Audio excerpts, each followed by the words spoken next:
দিল্লী অতি চতুৰ, তাত যোনে নহওক লাগিলে আমি সদায় দেখি আহিছোঁ যে এই চুতীয়াকে ধৰি 6 জনগোষ্ঠীক জনজাতিকৰণৰ বিষয়টোক লৈ বা বিদেশী সমস্যা সমাধানক লৈ বা অসমীয়া মানুহৰ ভাষা সাহিত্য সংস্কৃতিৰ ভূমি সংৰক্ষণক লৈ অসমীয়া জাতিৰ যিকেইটা মূল জাতীয় প্ৰশ্ন, এই প্ৰশ্নবিলাকক লৈ তেওঁলোকে সদায় নিৰ্বাচনৰ আগত এটা আৱেগিক ৰাজনীতি কৰে।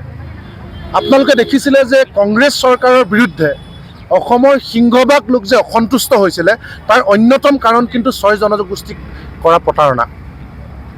আৰু আমি দেখিছিলোঁ যে 6 জনগোষ্ঠীৰ জনজাতিকৰণটো এনেকুৱা এটা বিষয় যাৰ জৰিয়তে আচলতে অসমৰ জাতীয় সমস্যাসমূহ 70% সমাধান কৰিব পৰা যাব।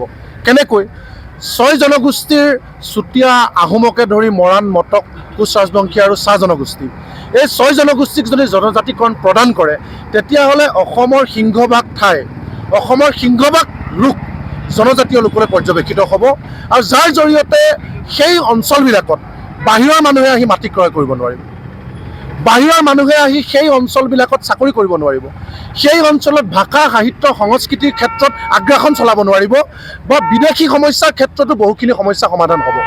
গতিকে 6 জনগোষ্ঠীক জনজাতিকৰণৰ জৰিয়তে নিজৰ জনগোষ্ঠীৰ লগতে সামগ্ৰিকভাৱে অসমীয়া জাতিটোক যে সুৰক্ষা প্ৰদান কৰিব পৰা যাব, সেই কথাটো আজি অসমৰ প্ৰত্যেকগৰাকী অসমৰ সচেতন লোকে বুজি পায়।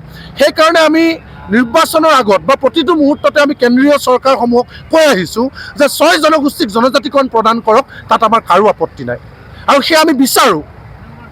তাত এটাই টেকনিকেল প্ৰব্লেমৰ কথা চৰকাৰসমূহে কয় যে এক্সিষ্টিং জনজাতিসমূহ অসন্তুষ্ট হ'ব আৰু তাৰ কাৰণে তেওঁলোকে ফৰ্মুলা প্ৰস্তুত কৰা বুলিও কয়।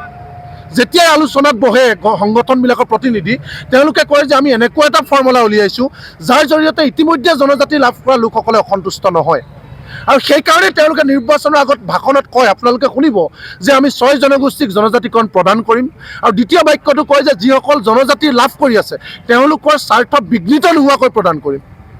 আৰু ইলেকশ্যন যোৱাৰ পাছত 6 মাহ কি আজি 4 বছৰ পাৰ হৈ গ'ল, সেয়া কেৱল নিৰ্বাচনী প্ৰতিশ্ৰুতি হৈ থাকিলে। কেইদিনমানৰ পাছতে ভোগালী বিহু আহি আছে, কিন্তু এনেকুৱা এটা মুহূৰ্তত আজি মৰাণৰ মাজমজিয়াত আমি মৰাণ ৰাজপথৰ কাষত আমি অৱস্থান গ্ৰহণ কৰি আজি 2 ঘণ্টীয়া অৱস্থান ধৰ্মঘট কাৰ্যসূচী ৰূপায়ণ কৰিবলগীয়া হৈছে চৰাইদেউ জিলা সমিতিৰ উদ্যোগত। আচলতে এই বিষয়টো খুবেই দুৰ্ভাগ্যজনক। আজি আমাৰ আনন্দ উৎসৱৰ এনেকুৱা এটা দিনৰ সময়ত আজি আমি নিজৰ জনগোষ্ঠীৰ ন্যায্য দাবী বা আমাৰ যিখিনি প্ৰাপ্য, এই প্ৰাপ্য বিচাৰি চৰকাৰৰ ওচৰত আজি আমি ৰাজপথত আমি আন্দোলন কৰিবলগীয়া এটা পৰিস্থিতিৰ উদ্ভৱ হৈছে।